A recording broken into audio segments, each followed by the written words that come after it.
Welcome back, BW here again. In my last video, I showed you the fungicide product I used, but I purposely didn't show you this. Oops, what happened?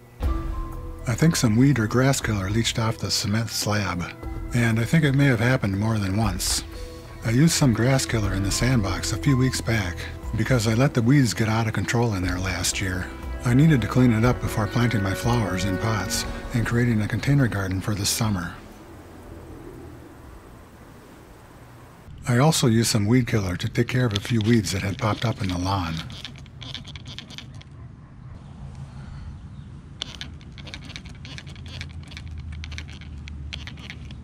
In both cases, I had large containers of herbicide that I needed to transfer to smaller sprayers before using them.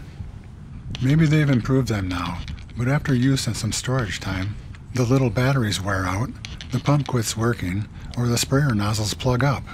So I needed to transfer some to a smaller sprayer like this one to use them. Be sure to label your sprayer and keep it in a safe place. I got a spot or two of the herbicide on the pavement just from taking the sprayer part out of the large container and setting it on the slab. I'm sure that happened both times. I also remember spilling a little of it when transferring some herbicide to the smaller sprayer. I wiped that up right away and disposed of it. I didn't think the weed killer would hurt the grass. Maybe it didn't, but if there was enough, it could. I don't think there was though. And I didn't know there was enough of the grass killer left on the slab after wiping it all up with paper towels to hurt the grass. The grass killer is supposed to neutralize immediately in the soil. Even though I wiped it up, I was hoping anything left would neutralize on the concrete. Technically a type of soil or rock, but obviously that didn't happen. So the next rainstorm, or maybe my sprinkler, washed it into the grass, and now I'm left with this big ugly patch of dead grass. Kentucky bluegrass is very good at spreading and filling in damaged areas, so let's see how true that is. It's June 8th here, at about peak deadness. Here it is 1 month later, on July 6th. Wow, that's quite an improvement already. This area of my lawn is Midnight Kentucky bluegrass, with a bit of bewitched Kentucky bluegrass mixed in, close to the building, but not past the end of the slab. Here it is another 2 months later on September 4th. I can still see a little thin spot close to the slab. That was the deadest spot to begin with. Grass is covering it, but there's not much growing in it yet. Here it is another month later, on October 1st.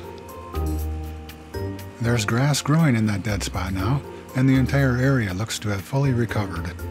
Wow, it took all summer for the bluegrass to heal itself, but it did. And I didn't have to use any grass seed, or take a chance with adding a different variety of grass from the big box store. Locating certain grass seed varieties has been challenging for the last few years. Don't expect this kind of result for larger damaged areas like this. It could take 2 or 3 years to fill a spot like this. It's possible that this grass wasn't completely dead. I'm glad I didn't try to repair this damage. My choices would have been to sod or seed it. Sod would have made the quickest repair. Seeding in the spring can be hit or miss, so I would have had to wait until fall for a sure repair. Both methods probably would have introduced different types of bluegrasses into the lawn. I don't want to do that. I chose specific varieties for a reason when I planted my lawn. It usually looks pretty good this time of year.